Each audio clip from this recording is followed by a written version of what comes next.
each of us have our own unique reasons for starting to stack.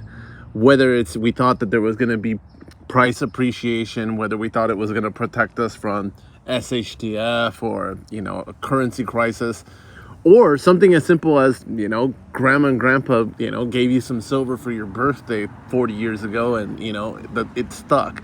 There's always something. But I think also at the end of the day, there's always something, as with anything, right? Whether it's, stocks or house, real estate, any type of like asset or investment, there's always things that you hear that you find out aren't true. And that's what I want to talk about today, because I think there's a lot of things that you hear about, particularly silver and gold, that just really at the end of the day aren't what they're made out to be, or, all that they're cracked up to be. The thing about, silver and gold is they are what they are. They're stores of value. They're an asset. They're a physical asset, which, one of the big draws to them. But also, particularly with silver, it has such a low barrier to entry. Most people can get their hands on, some form of silver, a couple rounds, an eagle, a bar, something. The price point isn't too high where, people get priced out of it. Where even with stocks, I mean, a lot of times, the couple $100 per share, people don't have it, which, that is a barrier, like it or not. Now, you could say you could use funds or exchange traded funds or things like that, which is true. I mean, there's different ways to get exposure to an asset class. Look at silver, look at gold. The stocking community, if half of them would say, I would never buy a gold, ETF or a silver ETF, exchange traded fund, for those of you that don't know the acronym, because it's paper money, it's paper silver. I would never get in paper silver. It's fake. It's not real. I can't. They're right. I mean, as far as not being able to touch it, you know what I mean? It's not a physical asset. There is that aspect that's lost to it. But the question is, for those people who think that the real value of owning silver would be that the price is going to go up, why would you put your money into this? This is the worst place that you could put your money if that's what you think, because the reality is you pay so much more in premium and other costs for this that you don't have with paper silver. Does that mean that paper silver or even paper gold is the answer to all your problems? No, but like anything, you want to use the right medium for whatever it is you're trying to do. Now, if you were looking at the SHTF as your reason for, stacking silver or buying or having gold, well, what's the benefit there? What should I be using? Well, then, like many of you, you're going to use the lowest cost silver that you can get your hands on, whether it's junk silver, like these guys, this is some Canadian, or if it's, rounds, like these guys, the cheapest stuff that you can get. We all have, the most popular junk silver in the world, or I'm sorry, the most popular round, the Buffalo, that's obviously a very common representation. That would be probably where you want to be, right? Why overpay for high premium stuff? Can't tell you how many times on my videos people are like, don't buy high premium, it's garbage, it's trash. I agree, depends what you're trying to do, but I completely agree. There's no reason to pay extra premium for something at the end of the day that you're gonna, not recoup that premium, particularly in the SHTF. No one's gonna overpay you for, high premium stuff such as, these guys over here. This is the reverse proof American Eagle, one of my favorite coins. But even, other metals, platinum, gold, each one of them has their own pros and cons, but it depends what you're looking for. And, is it protection? Is it insurance? Is it keeping up with inflation? Now, personally, to my point about, things that stacking wise, the mantras that we hear that we think, hey, this is a true statement regarding metals. My biggest one that I have a problem with is probably keeping up with inflation. I think in general, there's a lot of assets that you could say, hey, look, it's worth more than it was 50 years ago.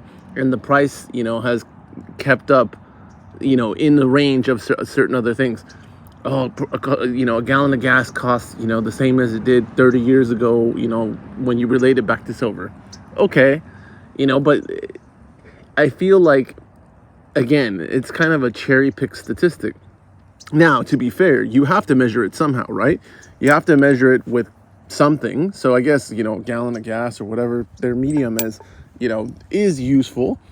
But I just feel like that's more of a fallacy than an actual truth. I feel like, there's a lot of assets that you could put your money into and kind of make the same claim, or even better, which I've made this point too, is what other asset do you sit there and tell yourself, like, I just want it to keep up. I just want it to keep up. I don't want it to exceed anything. I want it to keep up. That's a very backwards thinking for most of the stuff that, most of the stuff that we put your money into. You put it into your house, you put it into, stocks, other things for appreciation, exceeding, quote unquote, inflation, not to just keep up. So the fact that you would pay more for physical bullion to keep up, again, kind of backward. Now, again, it's not as simple as just, these straightforward, takes on it. You're getting additional value here because it is a physical asset, and SHTF or other things, it may have other additional value. But you can't necessarily factor that in as a primary reason why you're doing it. It's kind of more of a side benefit. If there is ever the SHTF, yes, could it provide you value? Absolutely. But would guns, ammo, food, medicine, other things also do the same? Yeah, probably more, right? So again, you can't just hold silver and gold in a vacuum and say, these are the things that are going to give me the best bang for my buck. Not necessarily. So it's really interesting because I think, over time, these things have been so ingrained. And I watch, certain channels, particularly, I watch a lot of the coin dealer interviews, whether it's Dragons or Stanky or there's a lot of channels that do the coin. T obviously knows every coin dealer in the tri-state area. So, I watch how they talk about things. And I do see that there are some definite common threads with some of them that, they're of a certain belief, and they just feel so strongly about what silver and gold are that, they're kind of the solve all, and, it's all going to come crashing down, and, gold and silver are the way. It's kind of like a pseudo religion at times. But then I also see that there's a lot of other coin dealers that kind of really focus more on the just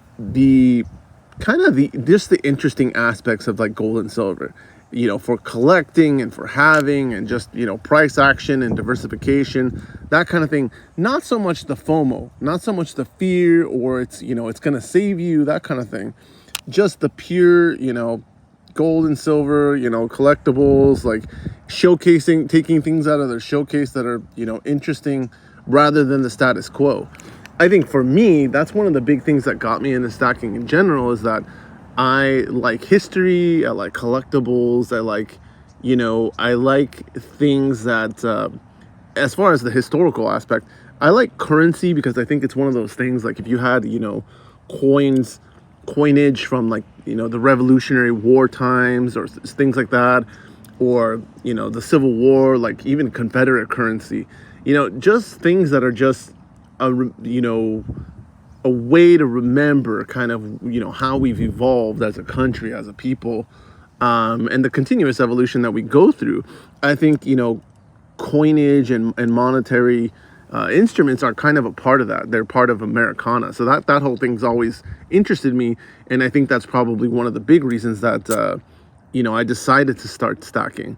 Along the way, like I said, there's been other things that have piqued my interest. But what I've realized, as far as, capital appreciation being one of them, that, hey, it's gonna moonshot, it's gonna be blah, blah. I've realized over time that that's probably not going to be the case for a long, long time. And if it does, what I think will probably happen is it would be so short-lived, and the amount of greed in total would work against like anyone who actually had physical silver. I think this would actually be the worst place to be as far as if silver price went through the roof, primarily because who are you going to sell it to? You're going to sell, I guess you could sell it peer to peer. That's always a possibility.